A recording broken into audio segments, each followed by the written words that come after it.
only did I tweet, but our CEO has a new blog called Road to More Cookies, and I made sure that he did. And it's interesting because as a former journalist, I'm now seeing the other side, how difficult it can be to get out the stories that you really want to tell. Yeah. We don't have any problems with journalists coming to us and news is breaking. Today there's a big story about aspirin reducing colon cancer risk. And I know we're being in touch with our team. We've already heard from NBC, Reuters, AP, Health Day. We get a lot of international media coming to us. But when we have a story that we want to tell, maybe one of those evergreen stories, we have to be our own journalist. So I applaud Claudia when she says, stop putting up press releases. We found a way to connect with our community and the people who want to know our stories by telling our own stories through social media. Great. How about the School of Mass Comm? Are you teaching about this? Is this classroom work? Absolutely. The notion that journalism is still newspaper work primarily is something that's a little backward looking. So the issue really is to train people up to use all the available technologies without throwing the baby out the bathwater. Traditional values, timeliness, accuracy, so on and so forth. But the other issue is, as someone once said to me, journalists need to know stuff. And I think one of the hardest things for young journalists to know is science. Somebody mentioned C.P. Snow in Twin Cultures, which goes back to 1960. Many of the people who come to us are A, scientific, or A, math, or people who just are not comfortable in that environment. So getting them to kind of recognize these other issues, I think is critical. And one of the first things I did, I've only been here for a little over a year, one of the first things I did is kind of open up dialogue with folks in the integrated sciences about setting up a kind of significant program track to kind of start generating the growth of those folks. Very good, interesting. How about Pfizer? Tell me about how you use the social media. Well, we have a blog. I have not tweeted today, but I have made notes for a blog that I'm working on. And we have a blog called Think Science Now. And that is open. You can access, anyone can access it. TSN, Think Science Now. And it is for Pfizer scientists to talk about their science or any science that has crossed their path in the last few days. And it forces us to explain to each other what it is we're doing. And that may be to other scientists, but it may be to the broader people. There are 100,000 people in Pfizer. So to explain to them, if you want to log into that from the outside, you will see people talking in very simple terms about what it is they're doing. How do you take a message, a difficult scientific message, and shrink it down to those 140 characters that you can tweet with? Is that part of what you the message I always find a challenge? The message I always start with is, what difference will this make to me or someone in my family or someone I know? When someone is reading this, they're not looking for p-values and they're not looking for the sample size, but they're interested to know what this means to me. Mm-hmm. And I start all of my communications with that. Mm-hmm. Do you think that journalists are still necessary? Judy, as you said, you guys can put your own messages out there now. I think journalists are absolutely necessary. Otherwise, how can we reach that widespread audience? But I think we, as public relations professionals and people who represent different organizations, we need to learn how to communicate better. So I would say to my team that I work with, not only do we need to know how to communicate in long form, but 140 characters. Eventually, will we be tweeting our press releases or texting our press releases? We have to learn to get to the point. As a former journalist, and I also did media training between my time at CNN and the American Cancer Society, one of the things I would say about some scientists, not all, is that they have a hard time getting to the point. They feel like they have to tell the whole story. So I've worked extensively with our executives and our scientists at the American Cancer Society, help them find the meat of the argument. What is it they really want to say? And how are they going to get to that in an interview where a journalist is trying to steer them in a maybe another direction? Staying on point. Exactly. How are universities then responding to this? You talked about some coursework that you have created. I think the issue issue again is the notion that departments of journalism and mass communication are exclusively newspaper-centric is kind of an old hat. We have public relations, we have advertising, and mass comm, and television. It's the whole group. And one of the things I'm committed to is kind of breaking down silos. So, the folks working in public relations need to have a heavy technology component into their curriculum. The notion that all they're going to do is either do event planning or send a press release is patent. What about creating coursework that the researchers would come to? Well, I love the idea of School mass comm. Right. What came up in the last panel? And I'd be most interested in that. It's like, I think one of the things, we all look for easy targets, and it's very easy to say, to spot bad reporting about anything. And it's really easy to spot people who can't communicate. But the issue is we're all trying to do a job. I think we all live by rather high values. I'm an Aristotelian. I'm an empiricist, and Aristotle in the rhetoric talks about, in front of some audiences, even the most exact knowledge will not bring about conviction. Mm-hmm. And he says, for conviction implies instruction, and some people can't be instructed. And if you look at the kind of percentages, I would suspect if you could kind of do a study, that you find it's the same percentage throughout history. The bulk of people are really not interested. There's no worldwide news. All news is local. It has an effect you individually. And so the notion that somehow journalists are not doing their jobs or butchering, it happens. At the same time, there's a lot of, to use the word science as a kind of herd term, there are a lot of different sciences. So, there's bench science, there's stuff way out on either edge. And, there are ridiculous examples of quote-unquote science that strikes me as having been funded by earmarks. And these things appear, the Ig Nobel prizes and so on and so forth. There's a lot of ridiculous stuff on the edges.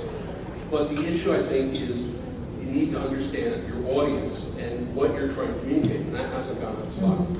I wonder, is this social media a marketing tool, or is it an educational tool, or is it both? Do you use it at Pfizer, for example, to reach patients with whatever drug of the day you're promoting or advertising? Well, we can't. We can't. Can't use it that way. We can't use it in that way. The closest we can get to advertising is direct-to-consumer advertising, the sort of television, print. We use it to collect information. The best way to know what your customer wants, needs, and thinks is to ask them, and we will very often do that. There are also ways into the company to get information about our medicines, but that's so highly regulated that the information that we impart has to be very clearly consistent with the label. Right, I see. I think we use it in both ways. Am I right? Sorry. We have 20 different social media channels. We have at least a half dozen blogs that we use. Some of our feeds are strictly for news feeds, where we push out information. Other channels are for engaging people. And that could be our own peers who work in cancer science, medical science. It could be for journalists.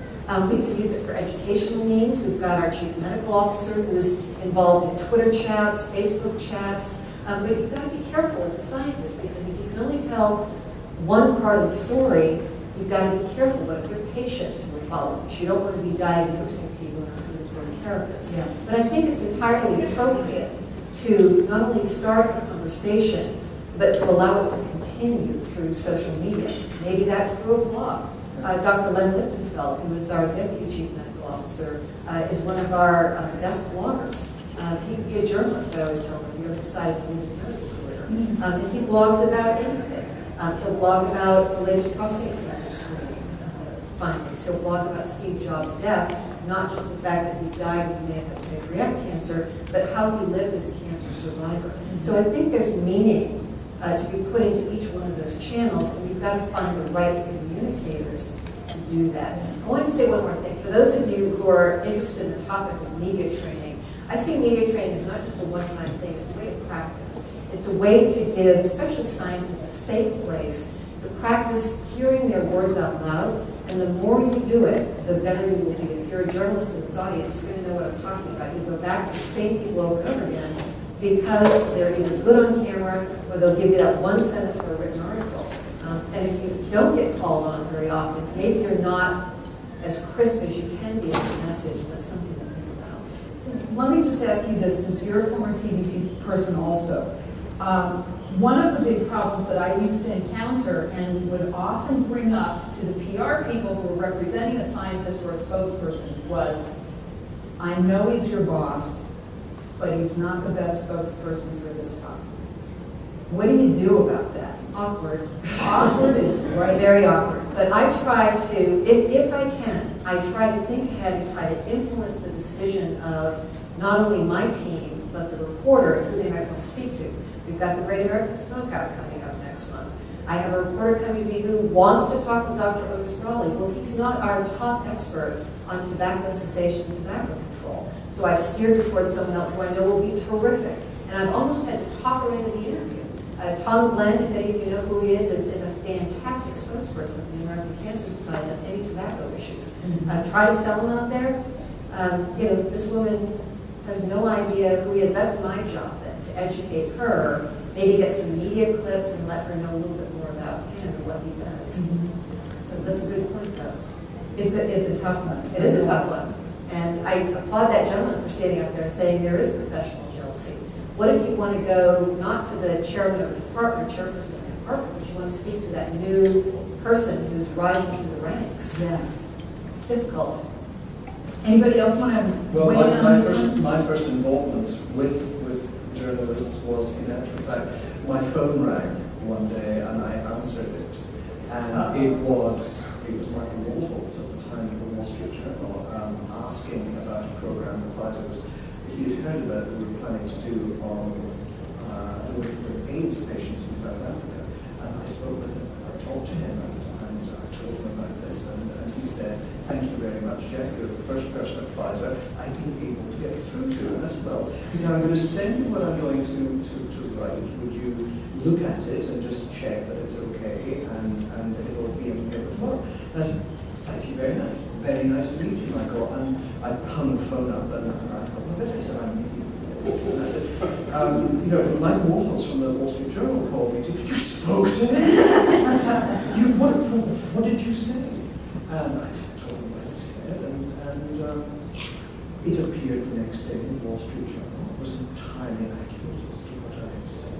It was the start of an extremely profitable relationship, and open relationship with Michael, and when we did eventually launch the program, I phoned him, and a couple of other people from different newspapers I'd spoken with. But I kind of fell into it, and to get back to your original question, do we need journalists? And yes, we absolutely do. Journalism is not only an art, it is a profession. Good communication is an art, and it is something you can learn. And we should all try and be good communicators. But journalism is a profession, and we will always need that. Right. You don't necessarily need journalists to get your message out. What do you need them for? If you have something, your message to put out there, you can post it anywhere you want on many different media. So what's the role of the journalist in that? What does the journalist bring to the table? Well, first of all, I've learned a great deal from journalists in the way to formulate that, so they've helped me enormously with communicating. But I believe that the formal media, like the newspaper, like the radio, like television, will always be required because it is so believable and respectable, and you feel that there has been some thought gone into it. We've all seen all sorts of stuff go up posted onto websites, and it's just most of it nonsense. I'm fascinated that the colon cancer aspirin debate is still going on. That has been going on for a very long time.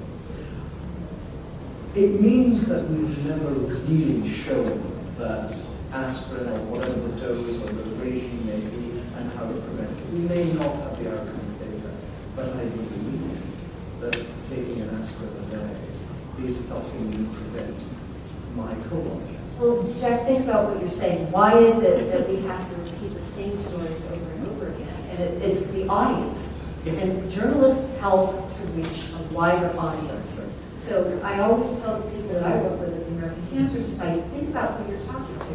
You could do an interview on the Today Show and have 20 seconds, or you could do an interview on NPR in the afternoon. They're very different audiences, different people, different education levels. Just because someone saw that story 5 years ago doesn't mean it's going to be something that is familiar to them tonight. You've got very different audiences, and that's what journalists can help us do. They can reach out with perspective, relevancy. Maybe there's something new about the study that wasn't there before. I don't think journalists are going away. I think we can supplement what journalists are doing. We reach out to our own communities, and that's a question we have to think about. Is so who's following us? Who's reading our blogs? Who's looking at our YouTube channel? Who's watching our podcasts? I don't think it's the same people who are watching the evening news or watching the morning shows or listening to NPR necessarily. Do you want to go ahead before There's you a certain kind of library and librarian function that the profession serves as well. There is a lot of junk out there. Professional communications journalists are in the business of kind of sorting that stuff out and making sense out of nonsense. It's kind of the way the librarians kind of Yes. all the stuff there. So there's a certain imprimatur there that will always exist. No, I would tell you, and I think you know this too, Irene, that you'd be shocked if you could see how some people decide what's going to be used one day. I mean, there have been times I've been sitting in a newspaper and someone's got a newspaper and they're like, hey, it's on the front page of USA Today. We need you to do this story about flammable pajamas. Right. It doesn't matter that you have something maybe more significant. That's how it works in many cases. There are a lot of people making those decisions about which story is going to run in the 6 o'clock news, if you will, or the 5 o'clock news. And they have an interesting way of making those decisions. It mostly has to do with, let me just say, many times it has to do with where we can put somebody that day to get that interview, to get that video, and get that on the air. And that will determine whether that story is going to be covered at all. And is it sexy enough? That's right. Because you're selling, journalists are selling the news. There's also the art of making sure that something is not a story. And the pharmaceutical companies are very often in a defensive position. You've done this trial somewhere and caused harm is usually, People are dying. people are dying, and stories like that. There very rarely is any truth to the claims of bad ethics in these stories. But very often I will meet with journalists at the end of which they'll say, yeah, thanks very much, Jack, you made that very clear, there just isn't a story. Excellent, I have done my job today. Wow, you certainly did. I don't say that very often. What do you think is the benefit, Judy, of using social media for the American Cancer Society messages? Well, we've got a lot of things that we do with prevention. We obviously have so much that we do with research. We're a non-profit volunteer organization, so whether we're out there encouraging people to participate in our events or help us raise money or help us understand how they can use our services and our programs all across the country. We're doing a lot of global work. These stories aren't always headline-making stories. They're not always sexy. And I think the benefit of using social media is to, again, keep up with our community and our audience to let them know what we're doing, why it's important, and why it's relevant. I want to give you an example. Back in May, shortly after I started the American Cancer Society, I had the opportunity to travel to Cape Town, South Africa.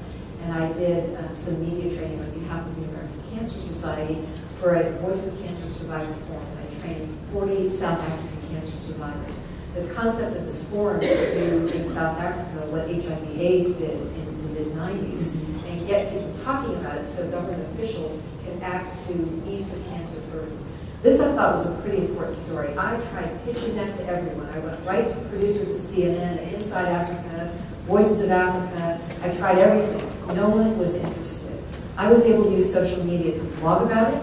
I live tweeted from the event, the historic call to action.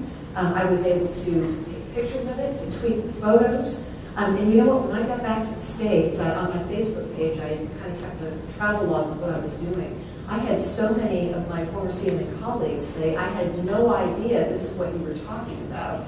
So for me, I was able to be my own journalist. Right. And we got a lot of coverage in South Africa, but I felt like social media can help you build a case for future I think stories. you're right, that's a very good point. Do you want to weigh in on that? Well, it's very cost efficient. The analytics are just superb. So, and it's also very cold. So, as you just said, having stuff out there tends to kind of pull fragmented audiences back into something if you choose correctly. So, it's incredible. The other thing that I've heard from people who work in nonprofits is they use Twitter in particular to find out what reporters are working on in their community so that they can interject themselves. If you follow the right people on any given day, you can see not only what's being said about any given topic, but you can find out what's being said about you. And if you follow the right people, you can see what they're working on. And that is very valuable too. So it allows you to have this interactive dialogue that can be very useful. How are we doing on time? Are we ready for Q&A? If anyone would like to ask a question, please come on up to the microphones, and if you don't mind, give us your name. Hello, my name is Paul Ayers. I'm with the University of South Florida Health Center for Advanced Medical Learning and Simulation in Campbell, which is opening up in downtown Tampa. So I really more not so much a question as I am confirming what you're saying, or I'm being confirmed by what you're saying. In my last career, using social media was a very scary thing. It's scary for people who are not in the marketing world. And I think that that is, as people here maybe sitting here hearing this. Because my name, I only use for professional reasons. Believe me, before I hit tweet or post or share, I think and I look over, I read it 3 times just to make sure that I spell everything right. Is it grammatically correct on Twitter? But I just want to make sure, is this something, if my boss were to read this, would I get fired today, or would he applaud me for being a part of the conversation? But that should also apply to anything. Yeah.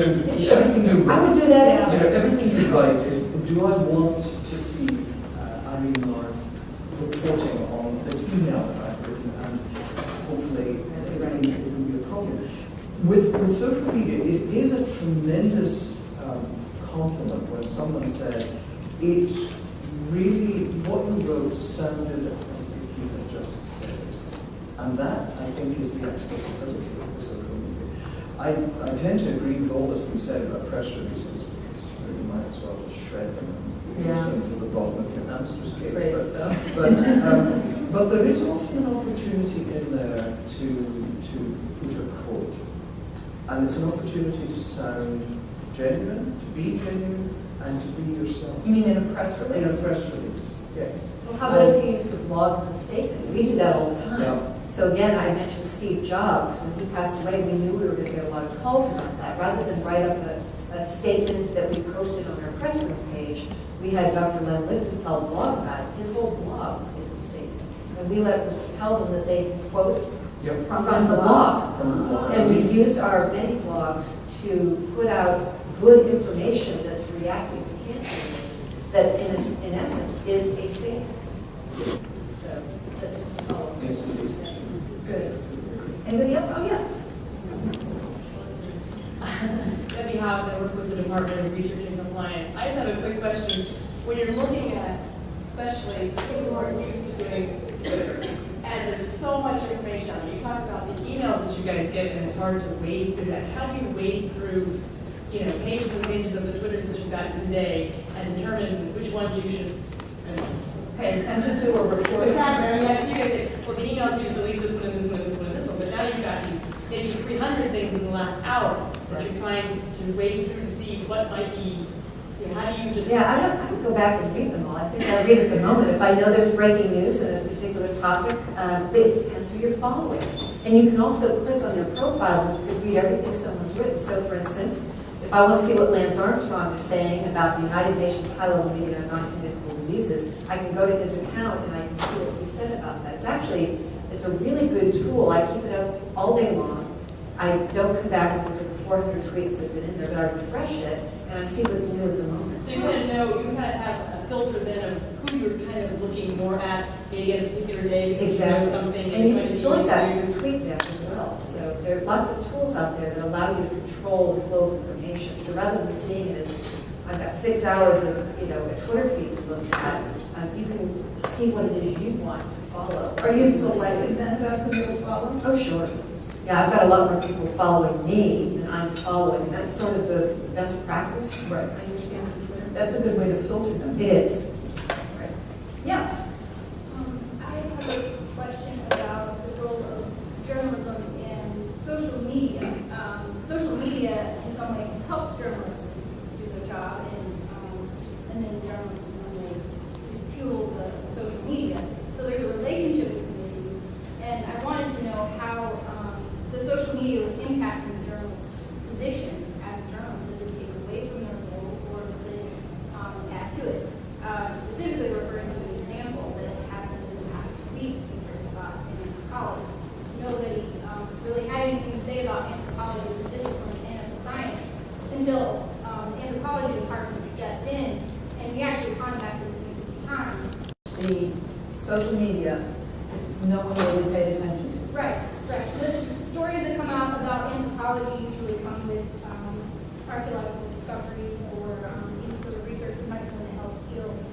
That's when you will see the story, but regarding larger issues, it's the social media that actually fed the journalists. You know what I think? It goes back to what you were talking about. Suddenly you become conversational, your language becomes really simple, and maybe there's more context and perspective there when you are writing as though you're talking. It's also more timely too. I mean, think about how long it takes to, get a press release approved. I'll tell you, in my world, it takes a long time. Everyone's got to have something to say about it. But a tweet can be instant. Imagine if you've got a scientist or an expert who wants to tweet an opinion on something that they've seen. Again, I'll go back to the risk factor. There's risk there, but the immediacy.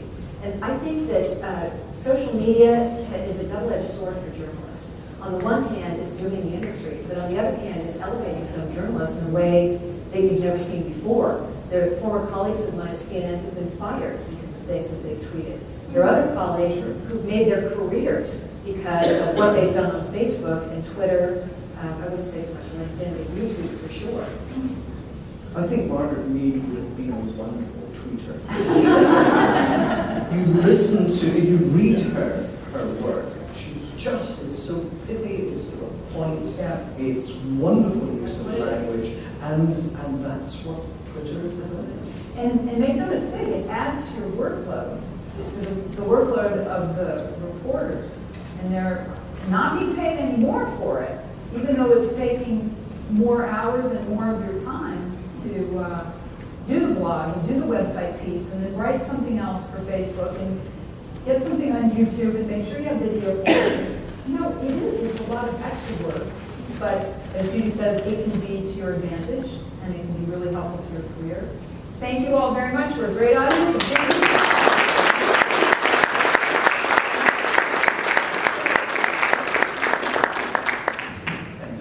My name is Eric Eisenberg. I'm Dean of the College of Arts and Sciences here, and I want to thank you for joining us at the University of Google.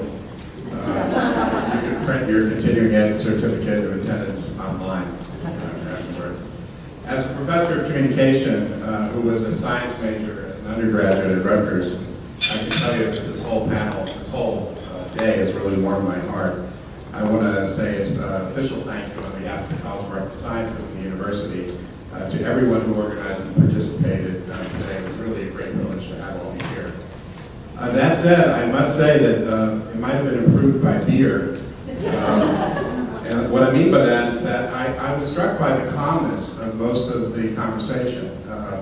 When I think about the issues that we're talking about today, I tend to be less than calm about them, and I'm a little skeptical about just how much business as usual we can sort of expect in this domain. I have been thinking a lot about this since a dear friend of mine was diagnosed with pancreatic cancer, unfortunately around the same time that Steve Jobs passed away. And so his story kind of got buried behind that story. But what was interesting is that when he was diagnosed, I immediately went online to try to learn all I could. The first thing I did is I tried to go to the scientific med databases to learn about it, and I found that I didn't really speak that language. And then I went to the sort of news databases, and I learned a fair amount from there. But I didn't really understand what was going on in the world of pancreatic cancer until he started to blog about it. And he has a blog called Cancerland Blog. He blogs after each chemotherapy treatment each week. Not each week, but each time he does it, every couple of weeks. And what I realized in listening to these panels today is that the power of social media really potentially undermines the whole idea of a journalist and the whole idea of a professor or a scientist for that matter. In the sense that we're getting pressure at the university to say, why do you have the monopoly on certifying scientists? Couldn't scientists be certified in other ways? Just as intellectuals and bloggers around the blogosphere are saying, why do journalists have the monopoly in telling stories? And it seems to me that if the Arab Spring taught us anything, it taught us that what social media really empowers is peer-to-peer communication. And so just as I learned about pancreatic cancer from my friend who's blogging about it regularly, other people learned about what was going on in Tunisia by YouTube videos that people were posting from their cell phones who had no degree in journalism, right? And so I think we ought to be a little more nervous, because I think what we're seeing when people can't name a scientist and when they can't name a journalist, they may also be saying to us, we don't really need scientists and journalists, we can kind of do this ourselves, and we know that that's not exactly right, but it's not exactly wrong. Maybe more scientists than journalists, but that's another story. I mean, I believe completely that we need both and we need lots of it, but I do think it's worth talking about and worth thinking about in a maybe more heightened kind of way.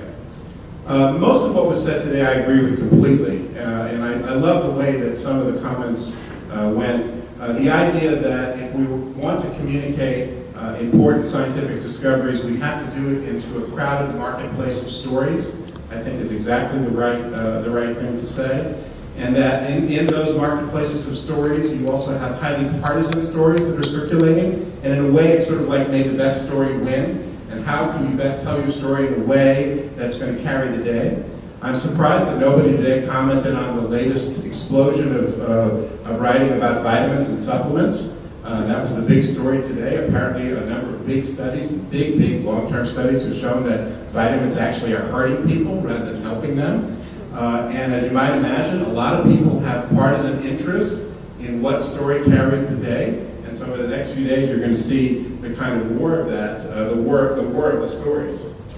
It seems to me that the key thing is that we both have to get the facts out there and the findings out there, but we also have to get the explanatory, the framed story around there. And one of the panelists said earlier that we have to provide the context as well, and I think that's very, very important.